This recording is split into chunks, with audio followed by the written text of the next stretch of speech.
સુરતમાં ગાડી પર ટીવી પ્રેસનું બોર્ડ મારીને અસામાજિક તત્વોની દાદાગીરી કરતા હોવાનો વિડીયો વાયરલ મામલે ઉધના પોલીસ દ્વારા 3 આરોપીઓની ધરપકડ કરવામાં આવી છે. સુરતમાં ગાડી પર ટીવી પ્રેસનું બોર્ડ મારીને અસામાજિક તત્વોની દાદાગીરી કરતા હોવાનો વિડીયો વાયરલ મામલે ઉધના પોલીસ દ્વારા આરોપી યોગેન્દ્ર યાદવ, પ્રદીપ યાદવ, ચંદન યાદવ એમ કુલ 3ની ધરપકડ કરી છે. તે ઉપરાંત અન્ય 3 આરોપીઓની ધરપકડ કરવાની તજવીજ હાથ ધરી છે. આરોપીએ ફરિયાદીના ઘર પાસે આવીને મારામારી કરી હતી. તે ઉપરાંત ₹2 લાખની માંગણી કરી હતી.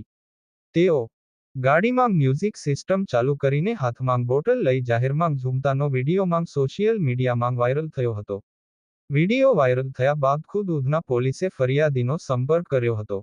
હાલ સમગ્ર બાબતે ઉધના પોલીસે આગળની તપાસ હાથ ધરી છે.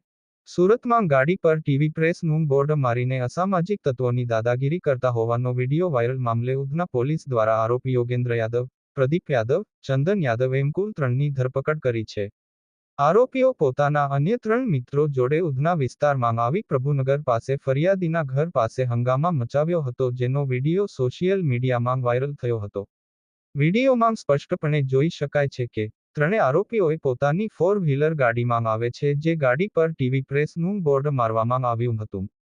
આ અસામાજિક તત્વોએ થોડાક સમય માટે આખો રોડ બાનમાં લઈ લીધો હતો. આ બાબતે ડીસીપી ભગીરથસિંહ ગઢવીએ જણાવ્યું કે ઉધના પોલીસ સ્ટેશન હદ વિસ્તારમાં આવેલ પ્રભુનગર વિસ્તારમાં ફરિયાદી પપ્પુ બાટે જેઓના પડોશમાં રહેતા યોગેન્દ્ર યાદવ અને પ્રદીપ યાદવ એમાં પ્રદીપ યાદવ આ પહેલા લિંબાયત પોલીસ સ્ટેશનમાં કોઈ ગુનામાં લાજપોર જેલમાં હતો, ત્યાંથી છૂટીને તે પોતાના ઘરે આવ્યો હતો. જ્યાં ફરિયાદી પપ્પુ બાટે પાસે પ્રદીપ યાદવે આવીને કહ્યું હતું કે તું મને જેલમાં મળવા શાંગ માટે આવ્યો નહીં હતો. એ વાતને લઈને બંને વચ્ચે બોલાચાલી થઈ હતી અને બાદમાં ફરિયાદી પપ્પુ બાટે પાસેથી ₹2 લાખની માંગણી કરી હતી.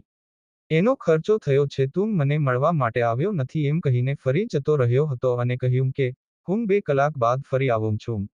આ બનાવ ગઈકાલે સાંજે બન્યો હતો.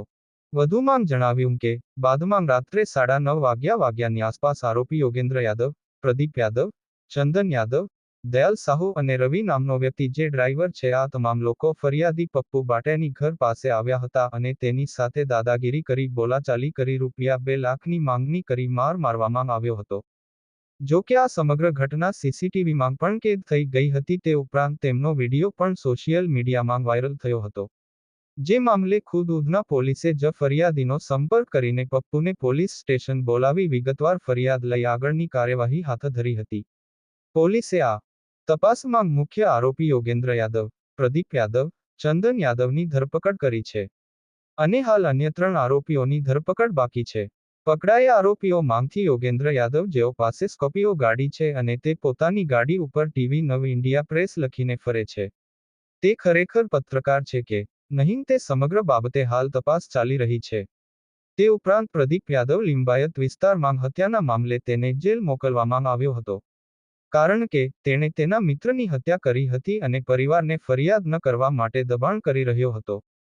હાલ સમગ્ર બાબતે વધુ તપાસ હાથ ધરવામાં આવી છે.